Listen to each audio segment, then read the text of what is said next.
Good afternoon, everyone. Just a few things here at the top, and then I'll get right to your questions. First, let me start by echoing what you heard yesterday from the President regarding the U.S.-Japan alliance. Quote, over the last 3 years, the partnership between Japan and the United States has been transformed into a truly global partnership. The relationship with Japan is powerful proof that in investing in our alliance and raising our collective ambitions, we yield remarkable results, end quote. Our defense and security ties with Japan form the core of our alliance and are the cornerstone of regional peace and security in the Indo-Pacific.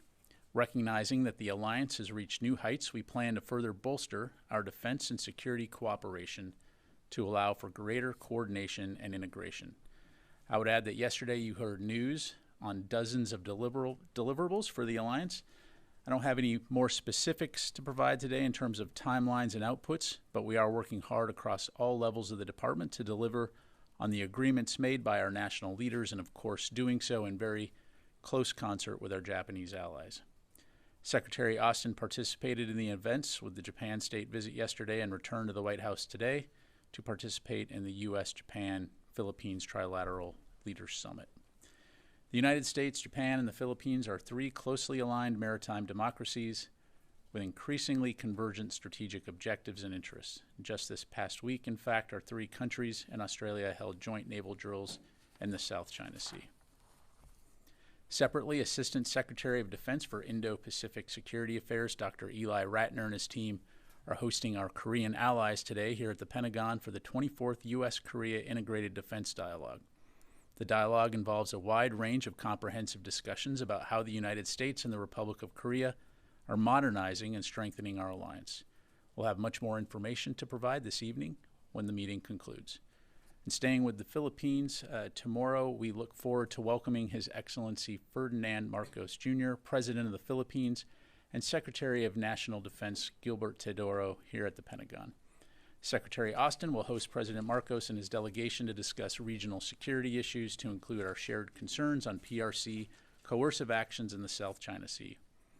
And in recent news, we were very saddened to learn about the loss of two Philippines Navy pilots in a tragic accident.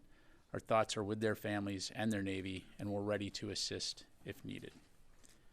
In light of the engagements I've outlined, and as we continue to advance a shared vision for a free and open Indo-Pacific region, it's been a tremendous week of progress with our allies. And finally, Secretary Austin spoke with his Israeli counterpart this afternoon, Minister Gallant, to discuss the current situation in the Middle East and to reaffirm the U.S. ironclad commitment to Israel's security against threats from Iran and its proxies.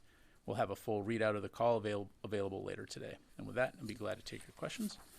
Start with Associated Press, Leader Baldor. Thanks, Pat. Can you bring us up to date a little bit on the JLOTS? The Secretary said earlier this week that he expected it could begin initial operations the third week of the month, which by my calculation would be next week. So have they even started to build anything yet? Can you just tell us where that stands? Sure. As you know, we announced on 8 March that we estimated that JLOTS would be in place and operational in approximately 60 days. That continues to be the case. We estimate that JLOTS will be operational in late April, early May timeframe, which of course is within that 60-day window. We're obviously working as fast as we can on that effort, recognizing that any operation can be affected by multiple variables, but our forces supporting this effort continue to stay focused on the mission and the important task that they've been given. So again, we'll continue to provide updates. But to answer your question, no, there's been no construction in the water at this stage. So was the Secretary wrong when he said third week of the month? Again, we're working towards having it operational toward the end of the month and early May. But not what he said. We're not to the third week of April yet. We'll keep you posted. Okay. Warren. Just a quick follow on JLOTS. When it becomes operational, should it be able to move the maximum number of truckloads or loads of goods immediately, or is there some ramp-up process, some sort of testing process that needs to happen that will further delay its ability to really have an impact? Yeah, so as I understand it, essentially, you'll see sort of a phased approach in terms of initial operations capability and the ability to receive humanitarian assistance. But of course, based on various conditions that commanders set to achieve full operations capability, you'll see that capability ramp up. Again, as we get closer to the initial operations capability and having the pier go operational, we'll certainly provide much more detail. Thank you. Buddy. Thank you, General. So I want to go back to the call today between Secretary Austin and Mr. Gallant. Today, USAID Administrator Samantha Power confirmed assessment by the IPC that there's famine in North Gaza. The Israeli government made a commitment to open crossing in the northern part of Gaza for the flow of aid. Did the Secretary get a clear commitment or a date from Mr. Gallant on when this step will happen, and how satisfied is he with the government of Israeli government basically implementing what they promised to do? Yeah, well, as it relates to today's phone call, as I mentioned, we'll have a full readout on that, so I'll wait for that to come out. But in general, and to include the most recent call he had last week, the Secretary does continue to talk with Minister Gallant about the importance of ensuring humanitarian assistance can get into Gaza. And so I think some of the initial steps that we've seen in terms of ramping up the number of trucks that can come into Gaza is a good step, but I think we want to see much more. And I think we'll continue to have those conversations, not only within the Department of Defense, but I know that's also happening elsewhere throughout the U.S. government, to see those concrete steps about Israel's commitment to get additional humanitarian assistance into Gaza. On a separate topic, but it's the issue of Iranian's threat, as you mentioned. We've seen reports yesterday, specifically yesterday, that Iranian attack on Israel is imminent. That's in response to Israel targeting of the Iranian consulate in Syria. How concerned are you that the Iranian might follow through with their threats? And are you seeing any indications that this is what they intend to do?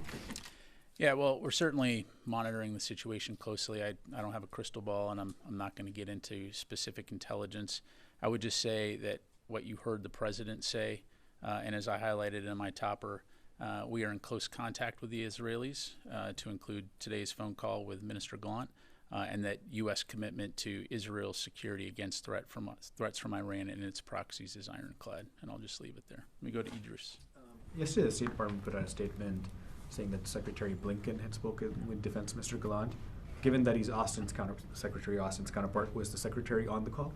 He was not, but it's also not unusual that Minister Gallant and Secretary Blinken speak.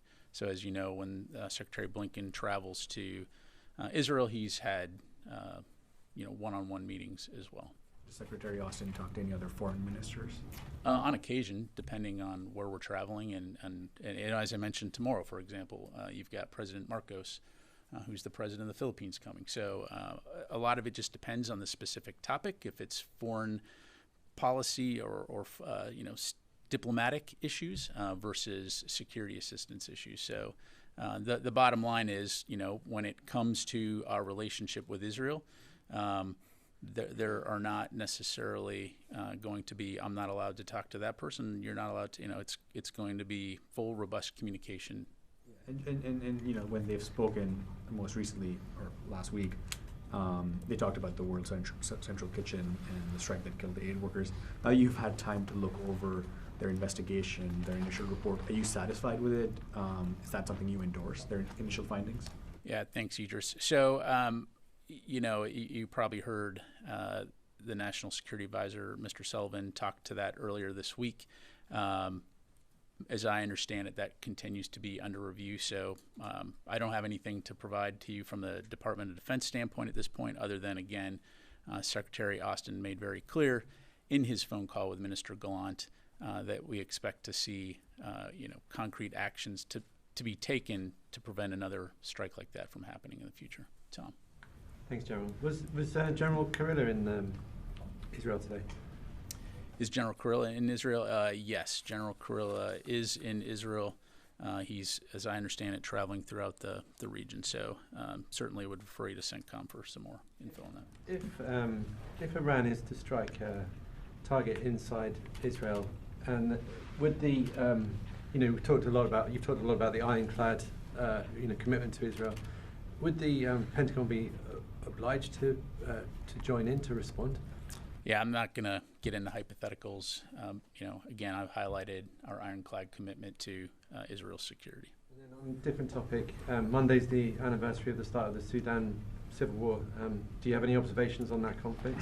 And do you have any assessments of Iran's role in it? I really don't. Again, I will take that question for you because I know you had a question on that. Let me go to Ann and I'll come to Tony. So on JLOTS, there are a lot of aid trucks being allowed into Gaza. Is there any point where JLOTS would not be deployed because you feel like the ground routes are sufficient? And then I just want to try again, if there is an attack on Israel from Iran, can we expect a U.S. military response? Again, not going to get into hypotheticals, Ann. I've underscored our commitment to Israel's security. In terms of would JLOTs still be needed if there's increased aid on the ground?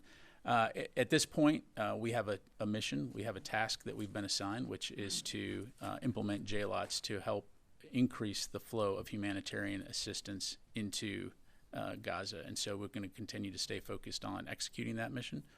And we'll keep you updated if anything changes. There's no point at which you have to commit to actually building it. As far as you know, it's a clear timeline. You're just moving ahead. Yeah, I mean, we obviously, as I mentioned, we have a timeline that we've set, as in any operation, particularly one that's going to be conducted in a combat zone. There are variables which could affect that timeline. But as of right now, as I mentioned to Lita, we are on course to go operational at the end of the month, early May. So we'll keep you posted. Eunice. Thank you, General. You said that you're not going to speculate on anything when it comes to the U.S. response to possible Iranian attacks inside Israel. One U.S. senator suggested today that there be joint U.S.-Israeli strikes against Iran if there were such attacks against Israel. Are you ruling out anything at this point? I know you're not speculating, but is a joint U.S.-Israeli strike ruled out in this department? Look, from the very beginning of this conflict, the Department of Defense established two key objectives, among four, which I've discussed before. But two of those objectives have been to protect our forces and our citizens in the region, as well as support Israel's inherent right to self-defense. And so that hasn't changed. And so as we monitor potential threats, and as we, we'll continue to take appropriate steps to include any necessary force protection measures if our forces are threatened. But when it comes to speculating on when and if Iran may attack Israel, again, I'm just not going to get into speculating or discuss intelligence. And again, I'll just underscore what I said, that our commitment to Israel's security is ironclad. One quick follow-up, if I may. If Iran attacked Israel, would that be considered an escalation or retaliation by the DoD? Again, I'm not going to get into hypotheticals. Let me go to the phones here. Jeff Shogel, Task and Purpose. Thank you. The Navy released a picture today, this week, showing an O-5 firing weapon with the squad common optic backwards. Is DoD considering ordering sailors to go through any kind of training on the fundamentals of firearms and small arms in the wake of this? Yeah, thanks, Jeff. I'd have to refer you to the Navy for any questions regarding training. Thank you.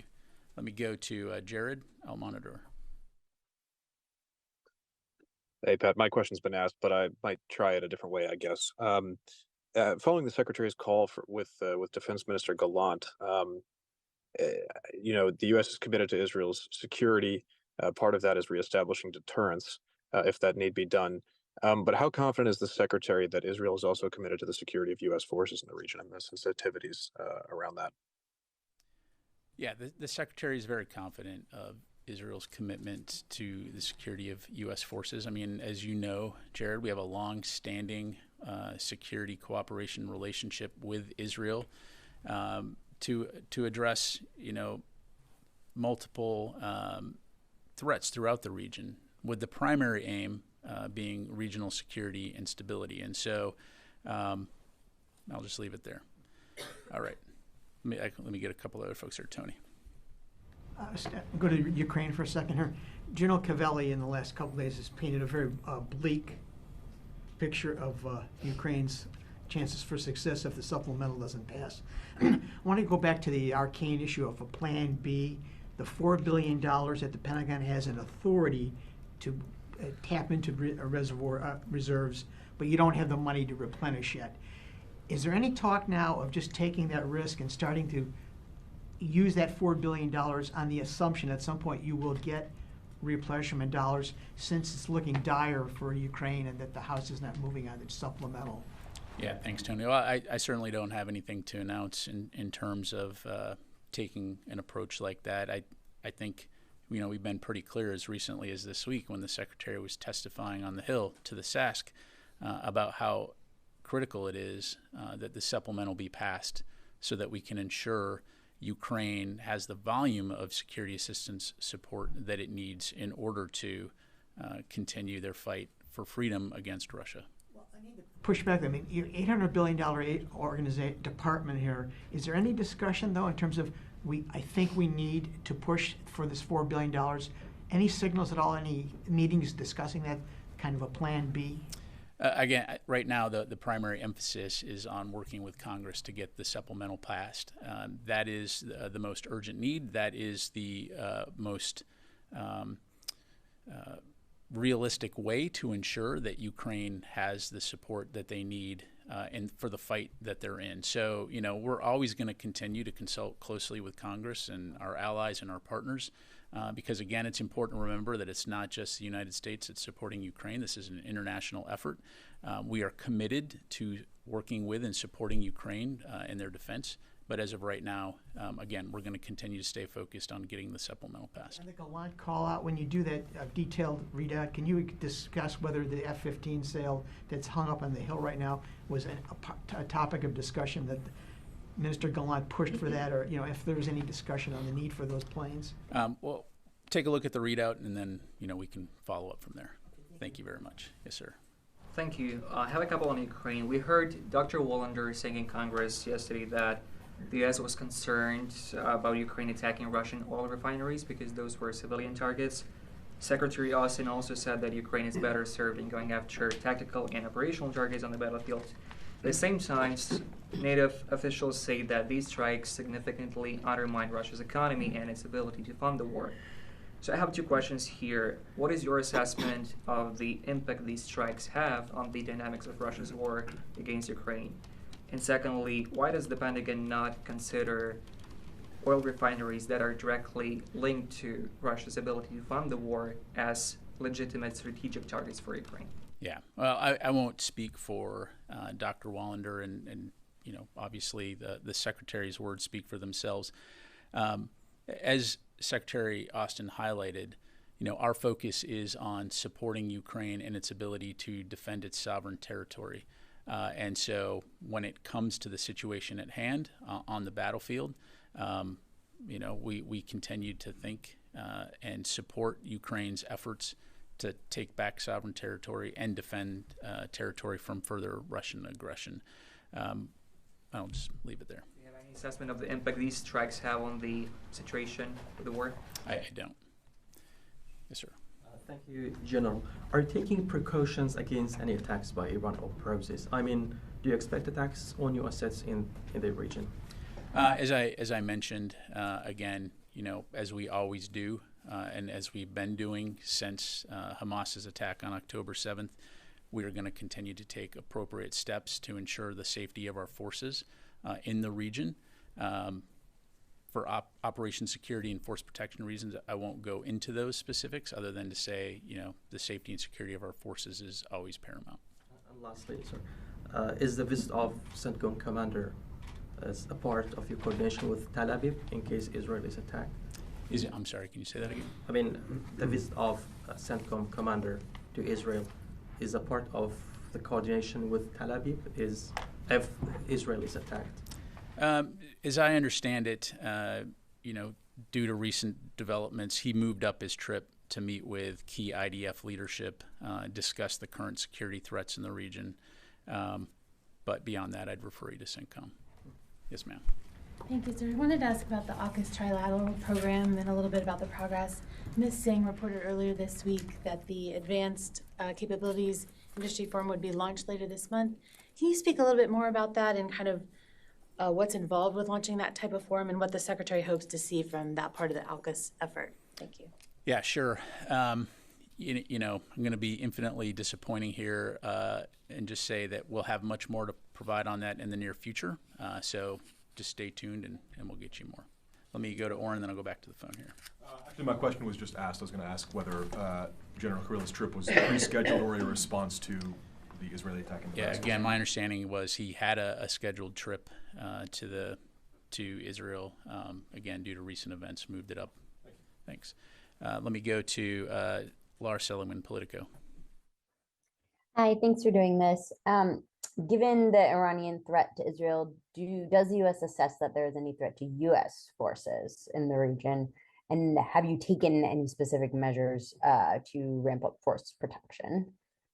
Yeah, thanks, Laura. Again, as I mentioned earlier, from the very beginning of this conflict, two of our key objectives have been to ensure the safety and security of U.S. forces and citizens in the region, as well as supporting Israel's inherent right to self-defense.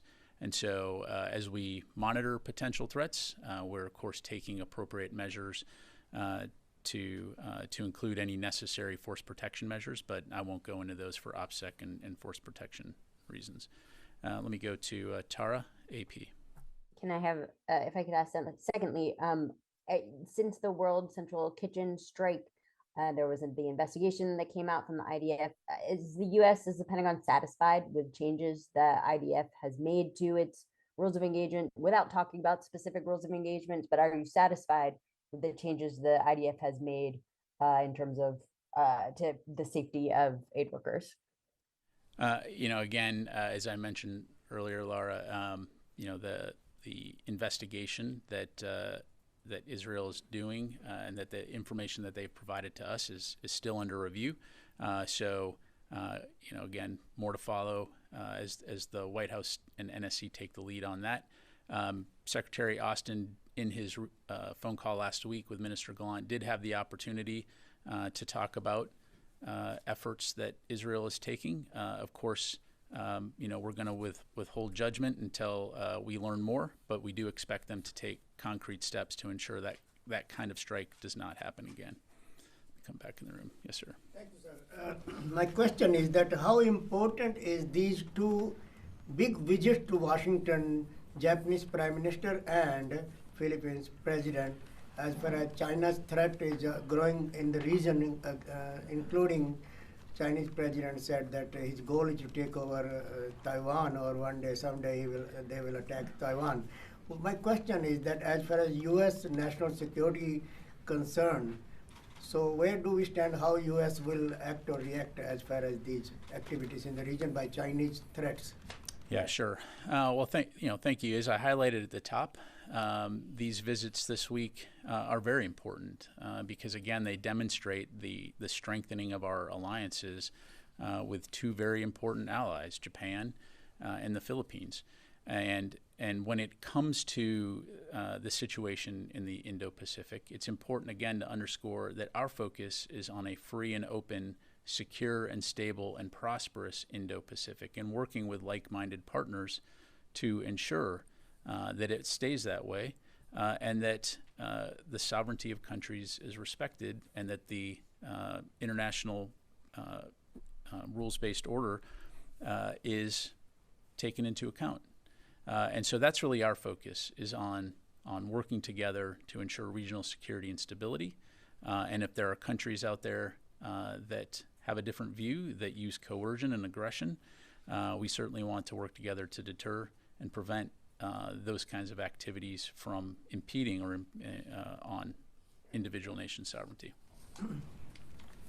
Sorry, just to include, where would you fit India in these situations in the region, because India is also concerned as far as Chinese activity in the Indian Ocean is concerned? Of course. I mean, as we've talked about before, India is a very important partner of the United States, and the relationship between the U.S. and India continues to grow. and we look very forward to continuing to work with India towards our shared values in the region of a free and open Indo-Pacific. Thanks, sir. I skipped over Tara here real quick. Tara, did you have a question, or are you good to go? I did. Thank you for remembering me. I wanted to talk to Haiti. What is the Pentagon assessing right now with the ground situation in Haiti? And is there any movement of sending additional forces there for any sort of protection? Yeah, thanks, Tara. No announcements to make right now regarding any additional forces, U.S. military forces to Haiti. Again, we are, as we previously announced, maintaining a small contingent for embassy security at the moment. And again, in terms of the situation on the ground there, you're reading the news just like I am in terms of the impact that gangs are having and the high levels of crime, and of course remains a very serious situation in Haiti, something that our State Department, I know, is following very closely, as are we, but I have no further announcements at this point. Fadi. Yes. So since the beginning of the war in Gaza, the department and the secretary were very clear that they don't want to see this conflict spread, and actions were taken to make sure that doesn't happen. How do you assess the impact of the strike in Damascus on the security in the region? And do you see any risks in this instance by supporting and defending Israel that the U.S. might be sending the wrong message that diplomatic installations are a legitimate target? Yeah, so in terms of the strike in Damascus, I'll let Israel speak for themselves.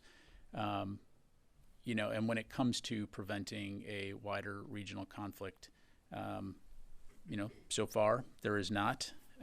We certainly hope that doesn't happen.